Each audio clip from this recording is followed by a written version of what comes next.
Okay, so my name is DiMauro. I am a vicar in the North American Lutheran Church. I'm a recent graduate from Catholic University in church history, and I've heard Beeson's a very ecumenical place. So I've graduated from a Catholic university. I went to seminary at a Presbyterian university. I'm a Lutheran. I went to classes with Lutherans. I've taught at Catholic and Baptist colleges up near Washington, so I can relate to everyone. I want you to know that.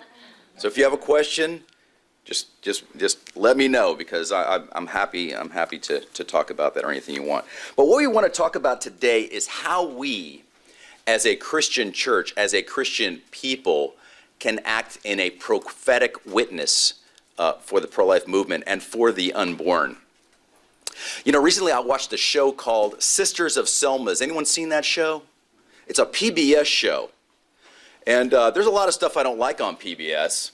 But I stumbled upon this, and I was riveted on this show. And this show, what it talks about is it talks about the marches in Selma. And since we're in Alabama, I thought we'd talk a little bit about that. But it talks about these marches in Selma in 1965. And it brings out a lot of issues I think that we have in common with that movement and the pro-life movement. It talks about those marches, and it also talks about the Catholic nuns that were very involved in these marches. I was totally unaware of this at the time, that these Catholic nuns were very involved and participated in the marches at Selma. In fact, I'm always amazed by this, because this actually happened during my lifetime. And I don't consider myself that old a person, man. Maybe I am, but I think I'm young, and it happened in my lifetime here in Alabama. Now, every time I think about Alabama and every time I come to Alabama, I'm amazed by how nice everyone is. Are you all amazed by that? Or maybe some of you live here, so you're not amazed by it at all. But I'm from Washington. I'm from near Washington. Oh, we got some people out there. Ernie's very, very amazed.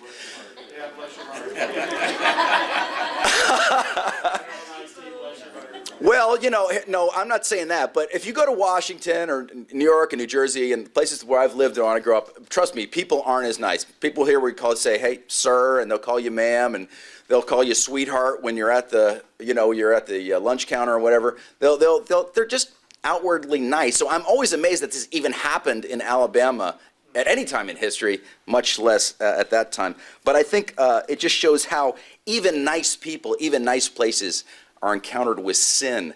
We're in the realm, unfortunately, of the prince of darkness in this world, and we are victims to it at times. But I'm also struck by how religious the whole movement was in Selma. It was extremely, extremely religious. We see that people they knew about the power of prayer. They knew about the power of prophetic witness. They knew about the power that comes out when you speak about Jesus Christ and about his gospel. Now, I have a clip behind me that I'm going to play for you, but let me spell it out a little bit. There is one of the leaders in Selma was a guy named Jimmy Webb. You will not believe how little and small this guy looks. And he's trying to get his group through a roadblock, which they've been blocked off, to block them from going to a courthouse and trying to get voting rights. That was the big thing. They were trying to register to vote, and they would get hundreds of people to go into this courthouse and try to register to vote. And that was one of their big movements. So they were stopping it because it was becoming extremely violent. They were having a lot of white protesters coming and attacking them and things like this. Well, he stopped by the sheriff on the way. This guy's name is L.C. Crocker. And Webb says, "Can I pray for you?" And they have a dialogue about prayer. And I found it very, very telling. The bottom line is that the power of prayer and what this young man did made this sheriff look like a chump. And he looked like a chump because he had lost sight of what the gospel was all about. He knew the gospel. He'd been trained in the gospel. But at that moment, he could not connect the dots. Sin was getting in his way of understanding what was going on. Okay? So let me go ahead and play that clip for you. I truly follow you, and I'm not going to follow your universal protection. I'm telling you, for your own benefit, you had better turn around and get out of this area. You're not going to the courthouse in a group on the condition that you come here, and I'll assure you that. All we would like to do, sir, is to go to the courthouse is closed. There's up there,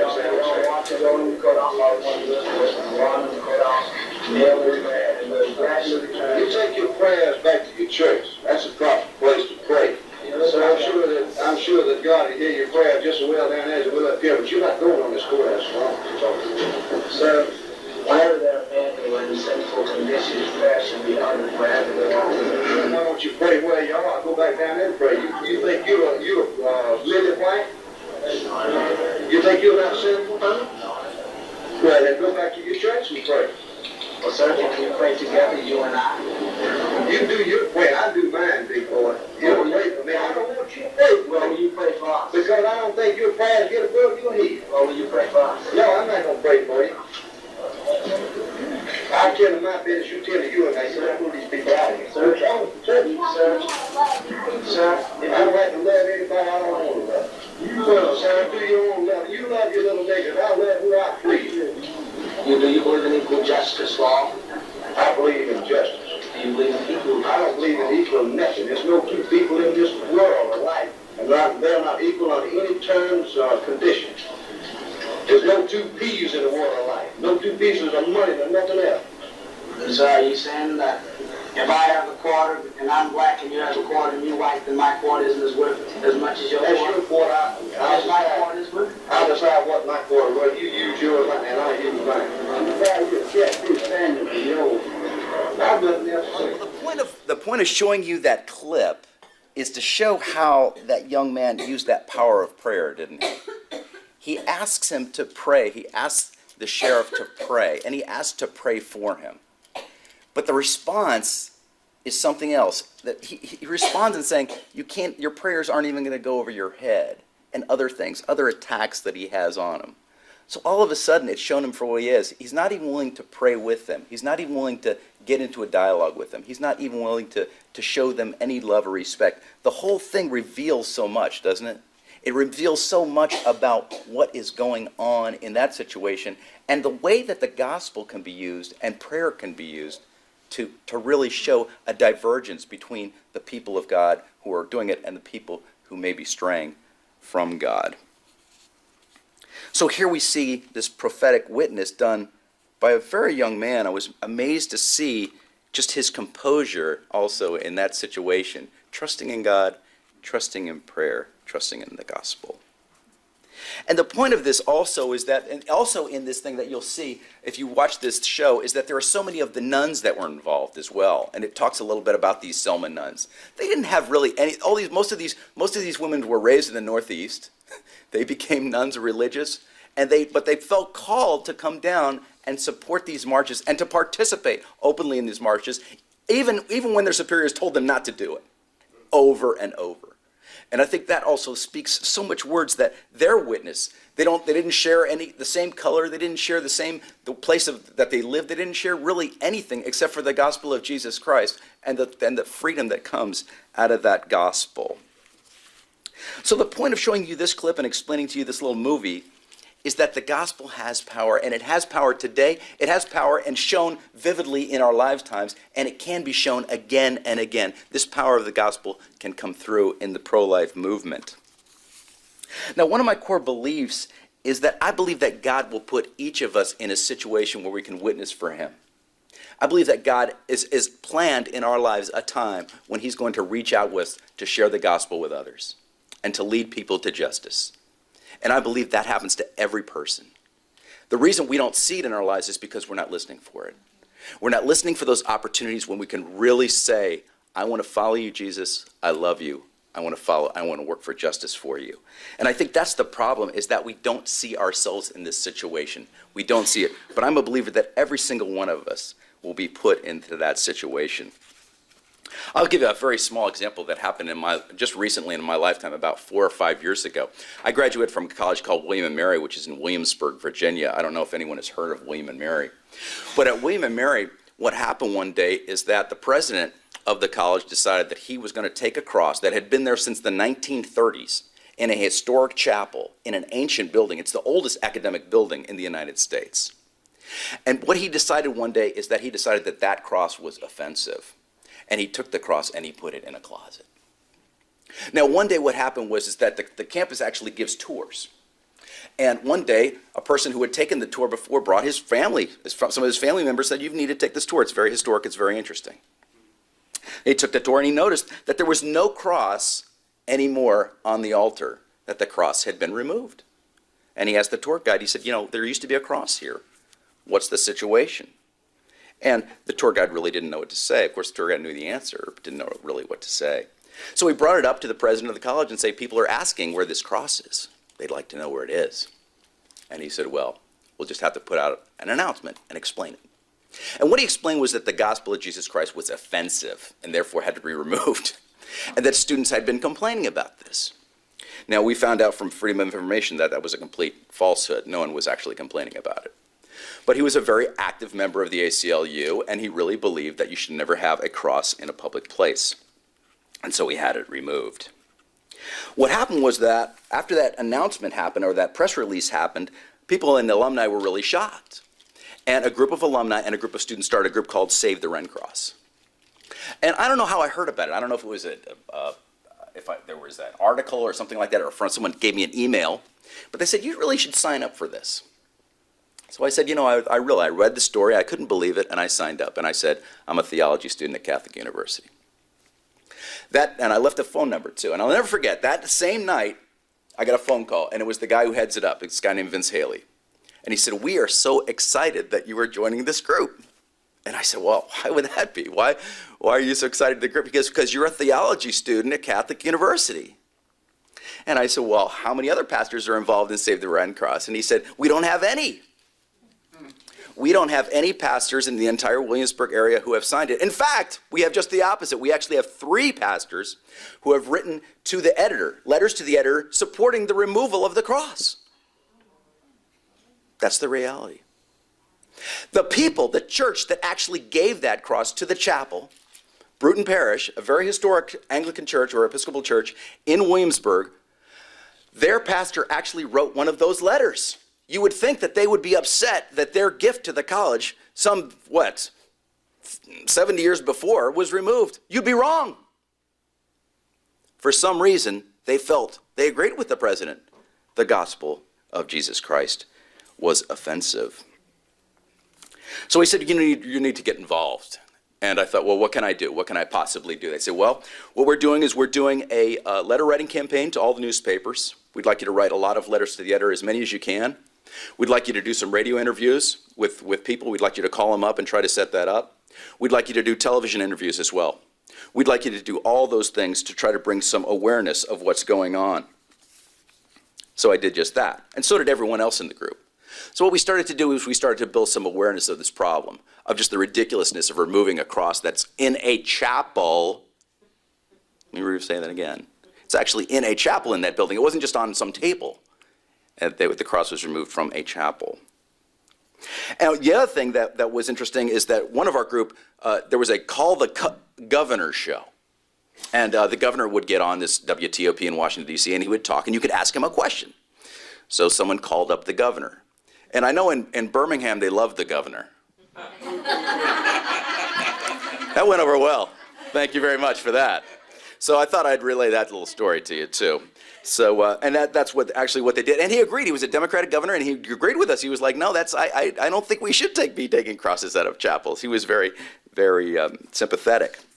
We also had Dinesh D'Souza come on campus, and he actually did a debate with one of our professors there for and against the cross. And finally, Bill O'Reilly, actually, what happened was very funny. At William Mary, the president's office president's house is here. His office is across a little courtyard, and that famous building, the Wren building, is right at the end of this courtyard. So they knew that every morning he walked from his house to his office across this courtyard. So they kind of stalked him with their little camera. Bill O'Reilly did, and they finally jumped up on him and scared him. Why'd you move that cross? Huh? And of course he had a reaction that you might expect. Pretty shocked that someone would do that. But finally, what happened is that an alumnus took a $12 million donation, and they pulled it back. And as we all know, this is America, and a president of a college's job is to raise money, and that $12 million did the trick. And that night they decided to put the cross back in the chapel. 6 months later, the president was fired. So we had a little victory there in Williamsburg. But the point of my story is this. We did something that everyone should be willing to do. We did something that every pastor in that town should have done. But we had 2 groups, right? We had the one pastors that probably sympathized with us, but were just too scared to do anything. I don't know what that is about the clergy, why we're so scared. And then we had the other group that did just the opposite. They fought against us. They fought against the cross of Jesus Christ. That's what they did. Those are the two groups. So it was left with the laity as usual to, at that time I was not a vicar, to do something about this and a prophetic witness. So I think what my point of this whole story and the story of this is that we can make a difference for the unborn through the church. We can make a difference, and we can do it in a prophetic witness of sharing the gospel and sharing prayer. I totally believe that. And I think we have to go through a couple steps in doing that. The first step that we need to do is we need to educate the people in the pews. My wife has a good friend, and she is a very faithful woman, a beautiful Christian woman. And she has worked so hard in churches all her life. But she said, you know, I never heard anything about abortion in the church ever. In fact, it wasn't until I stumbled on a website and clicked on a link that I actually discovered what was going on in the United States with abortion, what abortion was, and how people were suffering from it. She had no idea. And I think that's one of the things that we have to be careful about. You know, in Protestantism, there are probably some Catholics here, but in the Protestant world, we've been very happy ignoring this for many, many years. Very happy with that. And I think there are two things. We have two things that are going on. First of all, no one knows much about this, and the people that do aren't willing to do anything. So there's a lack of courage. There's a lot of prophetic witness. I think one part of that problem is that they don't know, but they also are frightened because they're frightened of what might happen. And you can ask all the people that are on the NPRC and people like Ernie and everything like that, how many times they've actually been confronted by people over the pro-life issue. After speaking hours and hours and hours, I can remember maybe 2 times in my life where someone actually came up and really got in my face. 2 times in my life. So we have these fears that these things are going to happen, but they never happen. They never happen. That's what's so strange. People are more sympathetic to this issue than we'd like to think, or that we think. So one thing is, the first thing is to get education, right? We don't really understand the issue, and we need to. Now, I wrote a book. Okay, here it comes, right? Here it comes. I wrote a book. And I don't want you to read this book because I wrote it. I want you to read this book because there's nothing quite like it in the world right now. No, I'm kidding. But this is a good pro-life book, and there are many others. But the point of what they show is that from the time of the early church, this is not a new issue. Abortion didn't start 30 years ago. It's been going on since the beginning of time. We've always had abortion. And the way it used to be done in the old days is that you would drink actually a draft that would almost kill you, and then you would miscarry. And that was what women in desperation would actually do back in those days.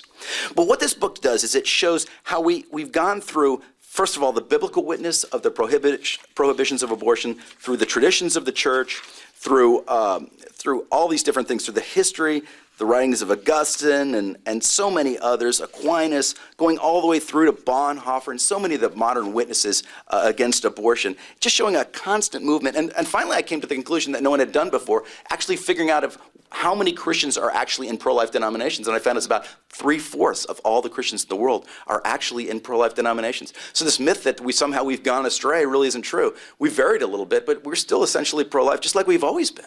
Christianity has always been pro-life. So I think doing a little Bible study on something like this might be useful. Another thing that would be useful is a book like Who Broke the Baby, Jean Garton's great book. Outstanding to go through that with a congregation and give them some kind of an understanding of what is going on. You know, and the second thing is what Georgette just talked about. Speakers that have had abortion touching their lives. I think that's so important because, you know, I have my I guess you'd call me somewhat of my boss at Lutherans for Life, has always said, people don't care about abortion because they haven't had their hearts broken yet. I think that's one of the problems, is that they don't understand the depth of pain this is going. They don't understand the problem. They don't understand that hearts are not only are children being lost, but hearts are being broken. And I think until they do, people just aren't going to get it. They're going to tie it to some political campaign or some kind of other thing, and they really won't understand it. So that's part of the education, too. I think that's very, very important, the enormity of the problem. And second of all, pro-life preaching is so important and so neglected. And I also think that pro-life preaching is often done incorrectly. There are so many things in the Bible that will lend to pro-life preaching. Just like I had a great situation where one of my pastors actually talked on the David and Bathsheba story. And he said this. He said, when David goes to try to get Uriah in a place where he can get killed. He said, this is what we do with sin. We kill it. We kill to get ourselves out of a situation of sin, the embarrassment of sin, don't we? And the abortion situation is the same way. That's what we're doing. We're killing to get ourselves out of this embarrassment of sin.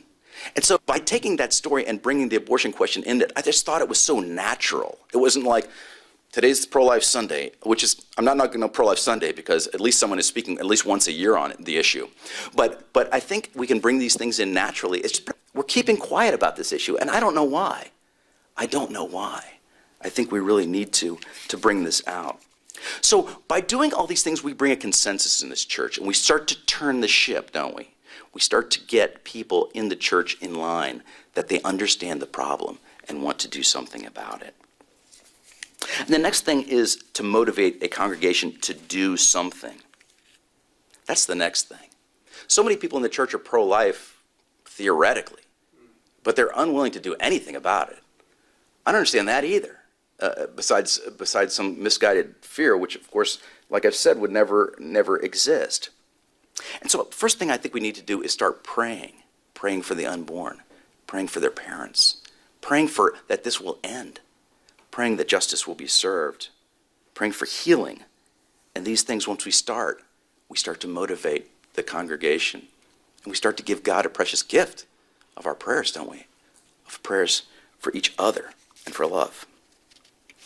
The second thing is these collections that we do for pregnancy centers. It's an easy way to get people involved.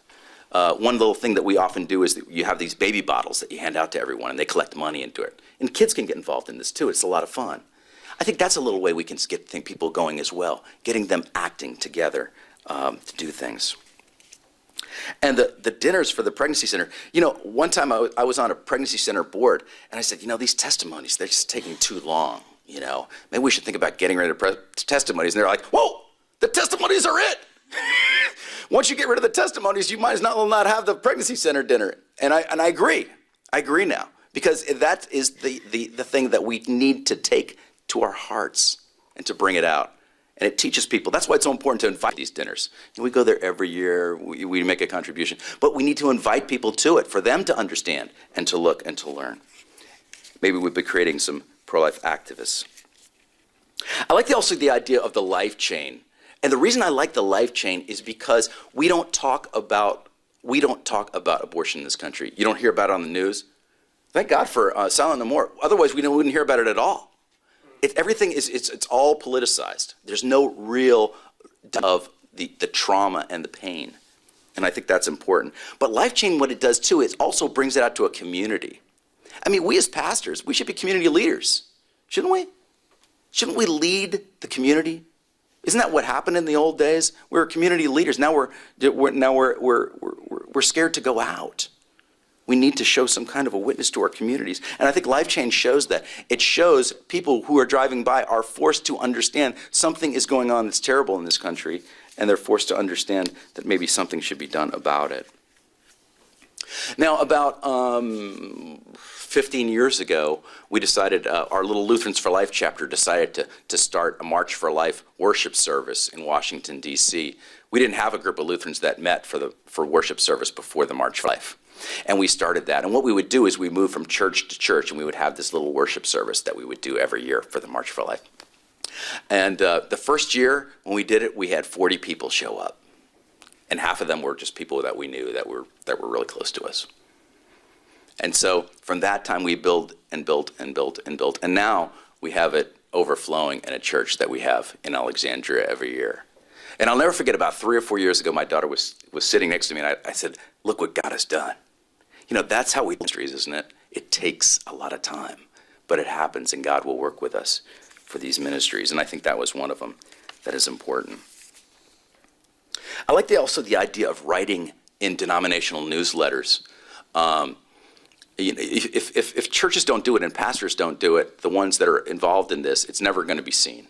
And we're never going to see it. We're never going to read about it, especially in the Protestant ones. So that's important, is essentially guilting the editor out into letting you write something and make it understood. So I think that's very, very valuable. And getting involved in denominational pro-life organizations. And we're all involved in our denominational pro-life organizations, and that's what makes up the NPRC. Those organizations are great for being involved, getting speakers in, and becoming really networked with other people in your denomination that do it. So I'm getting I'll make a plug for Presbyterians for Pro-Life and Life Watch and Priests for Life and all these great organizations. How many of you all get Life News too? Have it linked to and get your emails and Life? Isn't that great? I find out so much from Life News. Steve Ertel, who does that, is absolutely amazing, and it does connect us. We find out what's going on. Otherwise, we wouldn't know. And I think that's very important for it, linking people. Father Terry was just talking to me about that other day. Things that are happening in Birmingham, pro-life, he doesn't even know about because he's not connected sometimes with other people and giving him what's going on. And above the congregation as well, I'm from I used to be part of the ELCA, which is the kind of the liberal arm of the Lutheran Church. And over the sexuality vote that happened about, 3 years ago, part of that church broke off and became two other if we don't have enough Lutheran denominations, I'll tell you what, if we had a nickel for every one, we'd be very rich people right now. But we have so many of these split off. But the point of it is that this new denomination gave me an opportunity to make a difference in it and to start a pro-life statement. And so I had the opportunity to be involved in that statement, which has not come out yet, but I'm excited that it will come out soon.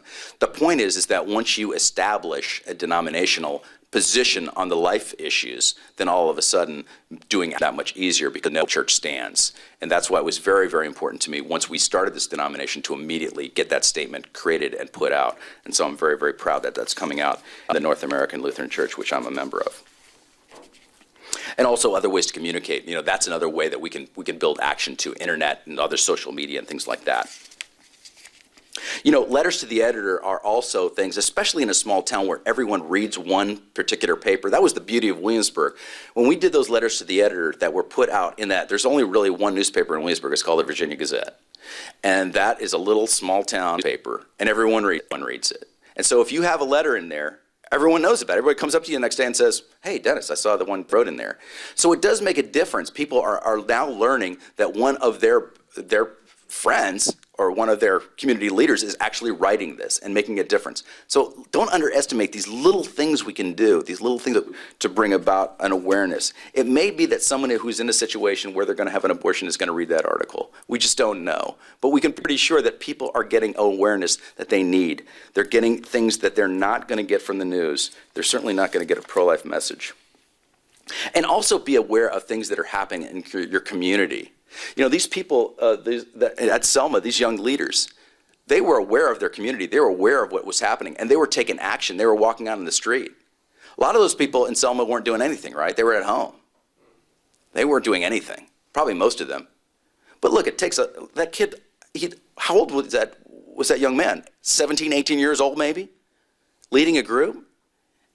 I'm amazed by his courage, but we need to be that kind of. I'll give you an example of what I wrote a little letter to. In my small town, I used to live in Fairfax, Virginia.